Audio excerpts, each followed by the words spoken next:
નમસ્કાર. News of Gandhinagar daily headlines today. પર્યાવરણ અંગે ભારતની કથળેલી સ્થિતિ 177 દેશોની યાદીમાં 176માં ક્રમે. સુધારા માટે વેકઅપ કોલ. ઈરાન સહન નહીં કરી શકે તેવા પ્રચંડ હુમલા કરીશું ટ્રમ્પ.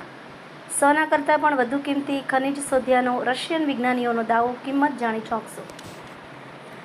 ઇન્ડોનેશિયામાં 271 લોકોથી ભરેલી બોટમાં આગ, 5ના મોત, 41 ગુમ. જીવ બચાવવા લોકોએ દરિયામાં લગાવી છલાંગ. યુરોપનો તીવ્ર ગરમી અને વ્યાપક સ્થળાંતર વચ્ચે આગ સામે સતત સંઘર્ષ.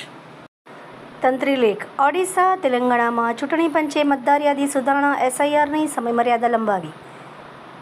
યુકેમાં ભયંકર હીટવેવના કારણે માત્ર 2 મહિનામાં જ લગભગ 3000 જેટલા લોકોએ જીવ ગુમાવ્યા. અમેરિકાએ 50 દેશો માટે વિઝા બોન્ડ પ્રોગ્રામ કાયમી બનાવ્યો.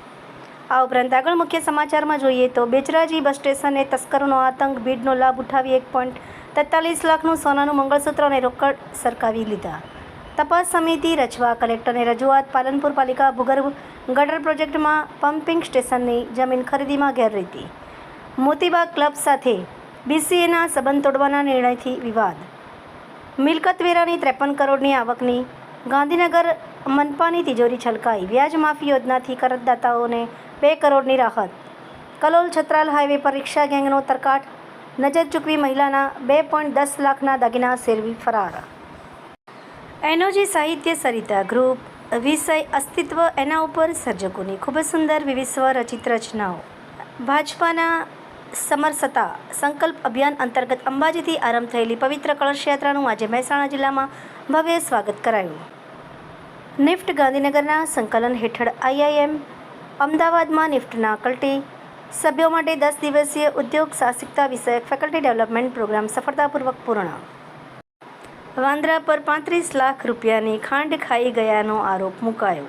ભરત વૈષ્ણવ. અમદાવાદ એરપોર્ટ પર 600 ગ્રામ સોનું લૂંટવાના કેસમાં પોલીસ કર્મીઓ જ માસ્ટરમાઇન્ડ નીકળ્યા. 3 આરોપી ઝડપાયા. કોમનવેલ્થ ગેમ્સની બેટન ધ્વજ આજે અમદાવાદને વિધિવત સોંપાશે. 2030ની CWGની ઝલક પણ બતાવશે. ગુજરાતમાં 20,000થી વધુ મહિલા દારૂની બંધાણી. કાયદો ફક્ત કાગળ પર, સર્વેમાં ખુલ્લી પોલ. ગાંધીનગર. સાબરમતીના સંત સરોવર ડેમમાં પાણીની આવક વધતા 10 ગેટ ખોલાયા. નીચાણવાળા 21 ગામોને એલર્ટ. 61 વર્ષનું થયું ગુજરાતનું હૃદય ગાંધીનગર. સાબરમતીના કિનારે ખેતરો વચ્ચે મુકાઈ હતી પ્રથમ ઈંટ. અમદાવાદ. અન્નનળી વગર જન્મેલો મંતવ્ય હવે મોઢેથી ભોજન લઈ શકાશે. અમદાવાદ. અન્નનળી વગર જન્મેલો મંતવ્ય હવે મોઢેથી ભોજન લઈ શકશે. સિવિલમાં 2.5 વર્ષના બાળકને સર્જરીથી મળ્યું નવજીવન. ન્યૂઝ ઓફ ગાંધીનગર દૈનિક જનફરિયાદ ન્યૂઝ ગાંધીનગર. મીનાક્ષી રાવલ.